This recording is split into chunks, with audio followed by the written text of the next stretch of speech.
The ballroom of the luxury hotel shimmered with golden lights, crystal chandeliers, and the quiet hum of powerful people discussing million-dollar deals. At the center of it all stood Daniel Carter, the young and dangerously successful CEO whose name dominated business magazines and boardrooms across the country. At just 33, Daniel had built Carter Holdings into a global empire, but tonight, despite the glamorous setting, he looked unusually tense. A massive business deal hung in the balance, one that could expand his company into Europe overnight. The only problem. The conservative investor leading the deal believed strongly in family values and refused to partner with a man he believed was too reckless and unattached. According to the investor, stability in business started with stability at home. In simple terms, Daniel needed to appear engaged. Unfortunately, his real life had no fiancée, not even a girlfriend. Standing near the balcony with a glass of untouched champagne, Daniel's sharp eyes scanned the room as his best friend and assistant Mark approached with a half-amused smile. "You're still thinking about the fake fiancé plan, aren't you?" Mark whispered. Daniel sighed. "If Mr. Harrington finds out I lied, the deal is gone. But if I show up alone, the deal is also gone." Mark shrugged. "Then we just need someone convincing." At that exact moment, fate quietly stepped into the room wearing a simple navy dress. Her name was Lily Monroe, and she had absolutely no idea she was about to walk into the most ridiculous offer of her life. Lily wasn't rich, powerful, or connected. She was a hard-working event coordinator who had been called in last minute to help manage the charity gala Daniel's company was sponsoring that night. She moved quickly through the crowd with a clipboard in hand, solving problems, directing staff, and ensuring everything ran smoothly. Unlike the glamorous socialites around her, Lily looked refreshingly real, warm eyes, a confident smile, and a calm energy that made people instantly trust her. Daniel noticed her almost immediately. While everyone else in the room seemed to orbit around money and status, Lily was simply doing her job, and doing it well. When a waiter accidentally dropped a tray of glasses, Lily handled the situation with grace, calming the nervous staff member and fixing the issue in seconds. Daniel watched the moment carefully, something about her natural kindness catching his attention. Mark followed Daniel's gaze and smirked. "You're not seriously thinking?" Daniel's eyes stayed fixed on her. "Why not?" 5 minutes later, Lily was arranging table placements when a tall man in a perfectly tailored suit suddenly appeared beside her. "Excuse me," he said calmly. Lily turned and nearly froze. She instantly recognized him. Daniel Carter. The billionaire CEO hosting the entire event. For a second she worried something had gone wrong. "Is there a problem with the setup?" she asked quickly. Daniel shook his head. "No problem. Actually, I have a very unusual request." Lily raised an eyebrow. In her experience, unusual requests from rich men usually meant trouble. Daniel leaned slightly closer so no one else could hear. "I need you to pretend to be my fiancé tonight." Lily blinked. Once.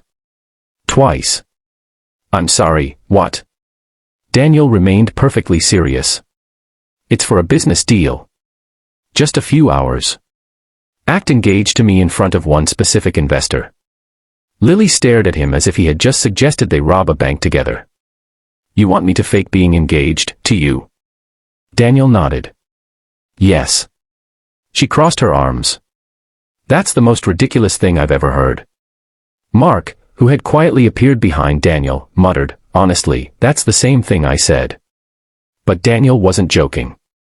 He explained the situation quickly: Mr. Harrington, the deal, the expectation of a fiancé, and the limited time. Lily listened carefully, her expression shifting from disbelief to reluctant understanding. Still, she shook her head. "Why me?" Daniel answered honestly. "Because you're genuine. People trust you without even realizing it. That's rare." Lily hesitated. The offer sounded insane, but something about Daniel's straightforward honesty made it harder to refuse. Then he added, "I'll pay you $50,000 for the evening." Lily nearly dropped her clipboard. $50,000 could solve almost every financial problem she'd been quietly struggling with for months. But she wasn't the type to jump blindly into situations. "No weird stuff?" she asked firmly. Daniel almost smiled. "No weird stuff. Just hold my hand, smile, and look like you don't hate me. After a long pause, Lily sighed. Fine. But if this ruins my career, I'm blaming you. Mark clapped once. Congratulations, Daniel. You're officially engaged. Within minutes, Lily was transformed. A stylist adjusted her hair slightly, Daniel offered his arm, and suddenly the event had a brand new star couple. When Mr. Harrington finally arrived, Daniel introduced Lily with calm confidence. This is my fiancée, Lily. The older investor studied her carefully, but Lily met his gaze with a warm, natural smile that immediately softened his suspicion. Throughout the evening, she charmed everyone effortlessly. She spoke kindly with guests, laughed easily, and somehow made the intimidating CEO beside her look human. People who had once described Daniel as cold or calculating suddenly saw him smiling, relaxed, even protective when he placed his hand gently on Lily's back. Mark watched from across the room with disbelief. She's not just convincing, he whispered to himself. She's stealing the entire show. And the strangest part? Daniel realized he was enjoying every second of it. At first, Lily had simply been part of a plan.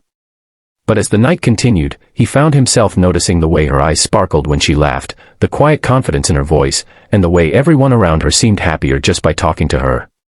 For the first time in years, Daniel Carter wasn't thinking about contracts, profits, or negotiations. He was thinking about the woman pretending to be his fiancée. And that was far more dangerous than any business risk. By the end of the night, Mr. Harrington shook Daniel's hand firmly. You've got yourself a deal. The plan had worked perfectly.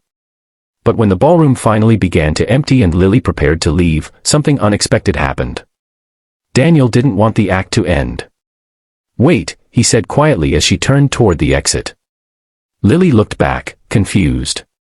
The deal is done, she said. You don't need a fake fiancé anymore. Daniel took a slow breath. Maybe not for the deal. His voice softened slightly. But I might still need you. Lily stared at him, unsure whether to laugh or run away. And somewhere deep inside Daniel Carter's perfectly controlled world, something unfamiliar had begun to grow, something that money, power, and success had never managed to buy before. Love.